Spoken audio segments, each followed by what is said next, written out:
मो ना हूँ चंद्रमणि पड़ा मु तीर्तोल ब्लॉक गाँ साथी और तीर्तोल ब्लॉक संगठक आज आम देचु आम ग्राम साथी संघर दाबीपत्र दबार कारण हूँ जे विगत 100 वर्ष बीतला आम विगत सरकार कौन सी आमर स्थायी निजुक्ति की दरमा करला किंतु ये जो सरकार आमर एवं अच्छी मोहन माझी सरकार अच्छी एमाने आमको जो विरोधी थे से कहते आम आसिले आपणकर स्थायी निजुक्ति और दरमा करदेबू यहाँ 10 दिन भर परिणत करेंगे कहते किंतु से 10 दिन आसी 7 मास ऊर्ध है आज पर्यटन सरकार कौन सी माने आम कि सूचना पाऊनु से आम जिलापाल मध्यम आम सरकार को जन देवा चाहूँ जो गाँ साथी निजुक्ति थे गाँ ग्राम से स्थायी निजुक्ति कर तार दरमा प्रोत्साहन देले से गाँ साथी धन्यवाद सहित धन्यवाद जनइबे एवं ये गाँ साथी रोचंती से ग्रामर सर्वोच्च शिक्षित व्यक्ति जो शिक्षित व्यक्ति आज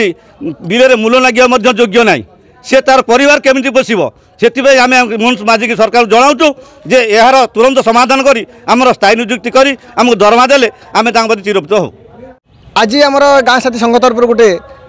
मुख्यमंत्री दाबीपत्र प्रदान करूँ यार मुख्य उद्देश्य होची आम दीर्घ 16 वर्ष है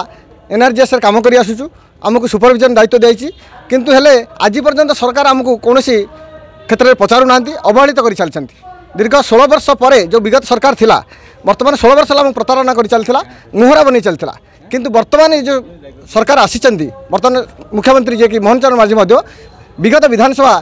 जो चली से समय आमको प्रतिश्रुति देते कथा देते आम राजरास्ता बसीलु विधानसभा बाहर और विधानसभा कथार भितर आम बारंबार कथा उठे जे एम मासिक 10,000 ऊर्ध्व प्रोत्साहन दि जाऊ एम स्थायी निजुक्ति दिजाऊ आउ कथा देते आम सरकार आसिले आम निश्चिंत आपन दाबी पूरण करूँ एवं आपन को स्थायी निजुक्ति और मासिक प्रोत्साहन देवु ए पर्यंत कथा दे 7 मास बीतीगला पूरण हो पारना आम आज जिलापाल जरिए विनम्रतार निवेदन करुँ आम को स्थायी निजुक्ति दि जाऊ जो कथा देथिबा कथा से आज रक्षा करूँ एवं मासिक प्रोत्साहन जो ए 12,000 टंकार ऊर्ध्व गोटे बंचला भाया जो भाई भाव गाँ गंडार बंचला भाया से भाव में आमको किसी दरमा दिंतु आम पेट को दाना दिंतु और स्थायी निजुक्ति दिंतु।